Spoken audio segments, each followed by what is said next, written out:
everybody, my name is Lexi Dram and today I'm going to be your tour guide on today's tour into the nature of occupational therapy. On today's tour, our focus is going to be on the NIH Stroke Scale Assessment.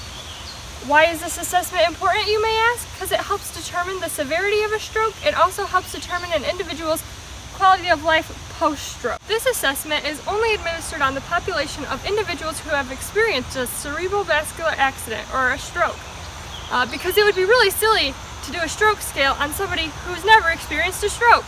On our tour out into the wilderness, I want you guys to take mental note because we are going to learn a lot about that NIH stroke scale. We're going to learn about the strengths, the weaknesses, the domains of the occupational therapy framework that are evaluated, how to administer, and if we're quiet enough, we might even hear the functional interpretations. The NIH stroke scale assesses 11 different categories, and today we're going to explore those categories. The categories include level of consciousness, best gaze, visual, facial palsy, motor for your arm, motor for your leg, limb ataxia, sensory, your language, dysarthria, as well as extinction and inattention.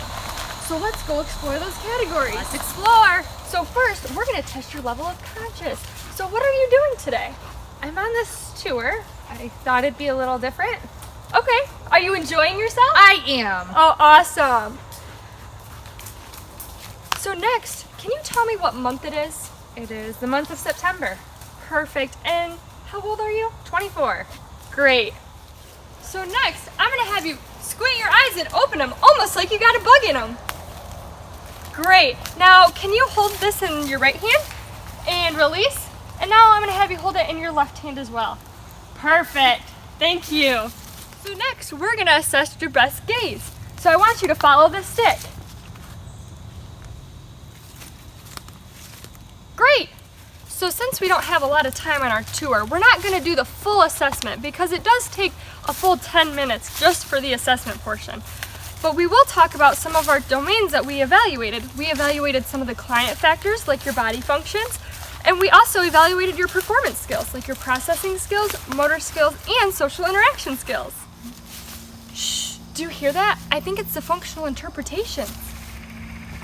The functional interpretations of the NIH stroke scale help determine the outcomes for an individual who experienced a CVA or a stroke, using the severity of the deficits to determine the stroke severity. The NIH stroke scale also assists occupational therapists in determining an individual's quality of life post-CVA. So now we're going to explore the strengths of this assessment. One, it's standardized, meaning it's objective and based off of normative data. Next, it's quantitative data, so it's measurable. It also aids the occupational therapist in developing focus areas with the client. And it helps predict the quality of life. Whoa, that's pretty weak. Speaking of, the NIH stroke scale weaknesses include that it solely focuses on the biomechanical model, meaning it lacks a focus on occupation. It's not client-centered, and also it's a bottom-up approach, meaning it focuses on your deficits and not the occupations that are important to you.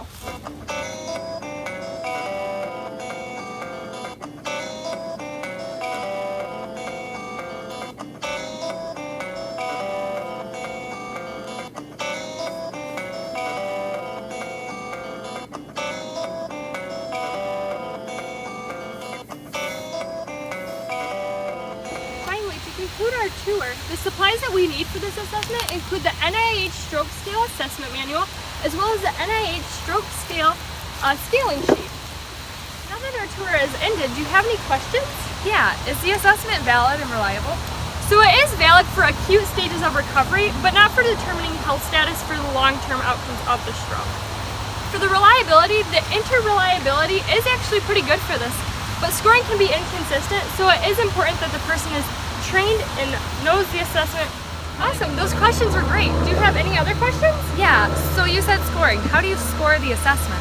Yeah, so you add up all the numbers in the testing category, and if your score is greater than 25, then you had a very severe stroke.